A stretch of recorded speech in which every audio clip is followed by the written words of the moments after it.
Hello, everyone, and welcome back to Mount Moon TCG, where I'm bringing you my report of my experience this weekend at the 2022 North American International Championships. It was a fun weekend full of very exciting experiences. Got to play against a couple of good players, so that is what I am here to do for you today, to go over my experience. I'm currently recording this on Tuesday. I wanted to do this a couple of days early when I got back, but seeing as how I didn't get back until about very early Monday morning from the trip, I decided to take a little bit of time off to kind of relax, do some other stuff, and now that leaves me here recording for you guys today.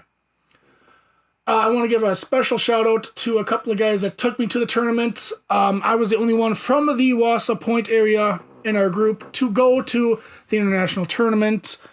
I did not feel like driving by myself.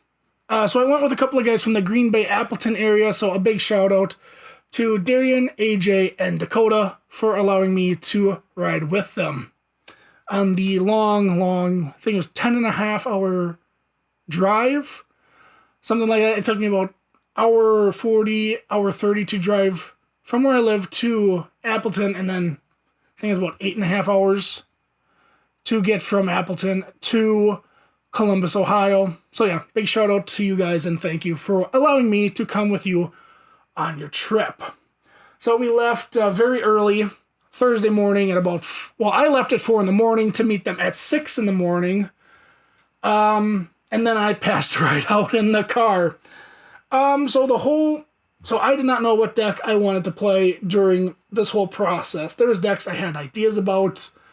I thought about Arceus Duraludon, which, of course, won the Milwaukee Regional, but I didn't want to be that guy that, basically takes that whatever won the week before, the 2 weekends before, and then plays it at the next big tournament. I didn't want to be that guy. A couple of other decks that I was considering was either like a Turbo Gengar deck. There was also Arceus Inteleon that was floating in the back of my mind. So I didn't decide until about maybe 11 o'clock the night before the tournament to decide what deck I was playing. And Zach in our group suggested to me to play Leafeon, which, if you remember, Leafeon I played at the Indianapolis Regionals a few weeks ago, a month back. I don't even remember when Indianapolis was, to be honest with you. A month or so ago. Of course, then I played Leafeon B-Barrel with the Galarian Moltres. Had fun with that. But this time I felt like, you know what, let's give Leafeon another shot. But this time we'll play with Leafeon and Inteleon. So I'll put the list up for you guys right now. So this is the Leafeon and Inteleon list that I played. Of course, going to be different from the B-Barrel Birds list that I played a month or so ago. No Darkness Energy, but I did put in the one Water Energy because there's things like Miltank running around in Blissey decks that I was concerned about. So the one Water Energy for the Inteleon to hopefully one-shot some Miltanks. Also, I did put in the third Leafeon VMAX just to get it more often, try to get the deck a little bit more consistent. When Tim told me about the Indianapolis list that I played, he was like, why didn't you run more than 2 switches? And it was a big flaw in my deck, I will admit. So this time I did put in one more switch and one Snow Leaf Badge. So try to get the switching under control so I wasn't caught in the active with Galarian Mine in play, so I could not switch or retreat. Or, get out of the active, because that would be annoying. That'd be one way for my opponent to win. Bring up a Pokemon with high retreat cost or whatever, maybe like Crobat, I can't retreat it or something. And then I'm stuck there for a few turns and can't retreat it. There's one thing that is omitted from this list that I really wish that I had when I was playing in the tournament, and that is Energy Search. Energy Search would have been really great to get it with Drizzle's Shady Dealings to guarantee that one Grass Energy. Yeah, there was a couple of turns, like, there was a couple times during turn 2 where I'm like, I really want another grass energy or just another energy in general. And, I kind of whiffed on it. There was a couple of games where I just didn't get the energy in time and I was behind by one turn, and it was, it was kind of annoying. So, also I wish I put a Crobat VMAX in the deck and maybe 2 Darkness Energy. I could have tinkered with that a little bit to, kind of counter the Mew VMAX deck. A deck that I'm just have a very, very hard time against. But I think I just considered it just an auto loss. Just try to make the deck list more consistent. Don't worry about Mew. And then try to go from there. So with that being said, guys, I'm going to go over my matches. I did play all 9 matchups. Because I'm at internets, might as well. I hate dropping out of a tournament. I could go 0-5. I hate dropping. If I'm going to go that way, I'm going to play. And that was my goal today. I played through all 9 rounds. And I'll let you know how I did. So round 1, I ended up getting paired up against Pablo Meza, Tablemon on YouTube. A very great player. Yeah, so he knows what he's doing. Let's just say this, he kicked my butt in 2 very short, quick games. Like I said, he was playing Palkia Inteleon. I think it was Inteleon. Palkia Inteleon. Yep, he 0-2'd me. And that was round 1. I lost to one of the best players in the world. So, you know what? I got that one loss kind of out of my brain so I could focus on the rest of the tournament. Round 2, I ended up playing against a Palkia Ice Rider Calyrex deck. I can't remember if that one went to game 3. Yeah, that one went to game 3. I think he had some very unfortunate draws in the 2 games I won. But overall, I ended up defeating him. I don't remember the names of all the players I played against. I just remember Pablo Meza just because, you know what? One of the best players. So if I don't say your name and you're watching this, I do apologize. But anyhow, so I ended round 2, 1-1. Round 3, I go against Arceus Flying Pikachu. So that was very interesting. I didn't really test against Arceus Flying Pikachu that much. That one also goes to game 3. I'm trying to remember off the top of my head how these matches went, and this is like 3-4 days ago. Something like that. Yeah, 3 days ago? 4 days ago? It was Friday. Yeah, about 4 days ago. I apologize. I do end up taking that one in game 3 as well. I know he won game 2. Yeah, it was just mainly me just one-shotting the Arceus V-Stars, the Arceus V-Stars when I had Zigzagoon and Inteleon in play. And then all he had left was the Pikachu, so I was able to beat that match. So then we go to lunch, I come back, and I always have a history of doing, at least decent, going to lunch, and then just nothing good happening. Like what happened at Indy. I go 2-0-1, I face Malamar, a Rapid Strike Malamar, and just poop the bed. And that happens here. Round 4, I get paired against Mew VMAX. And guys, if you've played Leafeon VMAX against Mew VMAX, it's not good. I will say this, it's almost an auto loss. However, I did take game 2 because he starts a Mew and a Genesect and has nothing else. I knock out the Genesect, he can't get a hand. I knock out the Mew and go to game 3. And he makes quick work of me in game 3. I can't be mad at that. I take a game against him, so that's fine. 2-2, we go. Round 5, I go against Dark Box. That is with Hisuian Samurott and Moltres. I think that's what he played. So all that is weak to grass, you're saying. So Hunter, you made quick work of him, right? No. Game 1, started Sobble, nothing else happened, knocked me out. Game 2, I win. At least I believe this is how this went. Or maybe I won game 1. One of the 2 games I start Sobble and nothing good comes from it. Yeah, it might have been game 2. Nothing came from it. I'm trying to remember all this stuff. But I do remember I was very angry because game 3 I ended up going first. Because I'm like, okay, get a couple of Pokemon out. Get ahead of him in the prize count and you'll win easily. And that did not happen because game 3, again, I had the Sobble. On turn 1 I pass. He gets a Hoopa, knocks me out, and I end up losing the series to Dark. Which is my auto win. But... I was kind of dumb. I probably should have went second so I can get more Pokemon in play. That was my fault, but that's just the way the cookie crumbles sometimes. Round 6, I go against Arceus and Teleon with Beedrill, the Beedrill that hits Pokemon. If they have special energy attached to them, just knocks them out. That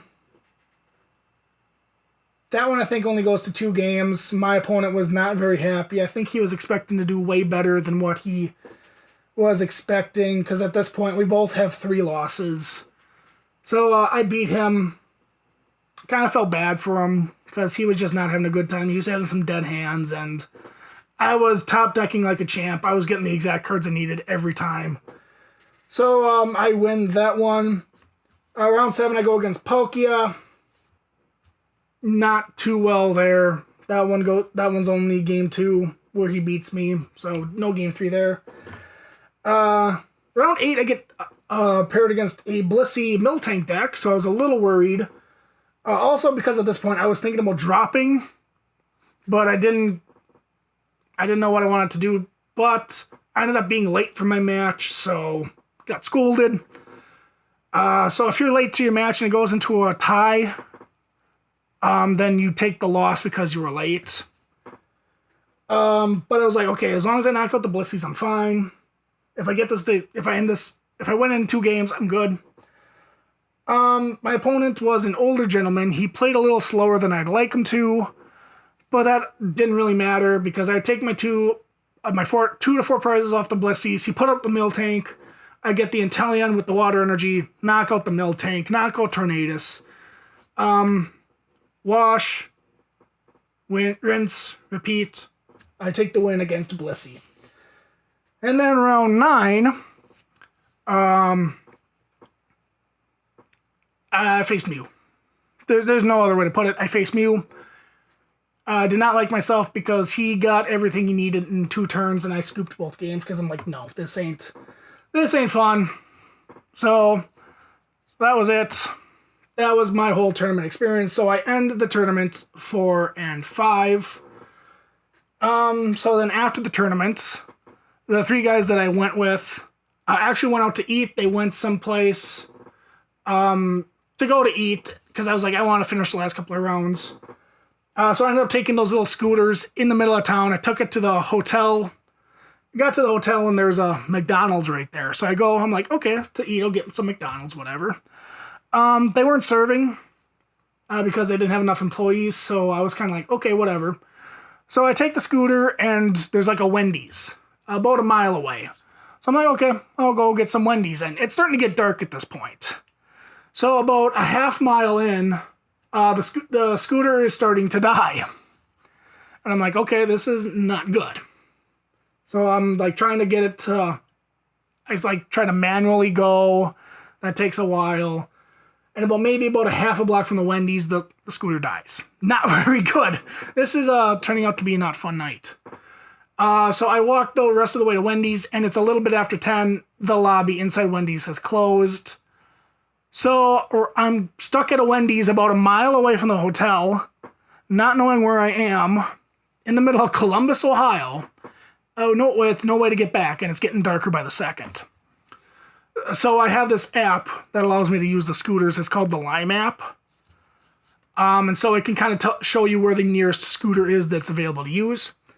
And I have to walk about 3/10 of a mile, a quarter of a mile, 3/10 of a mile to get a new scooter. And this is a little bit out of the way, but I'm like, get the scooter.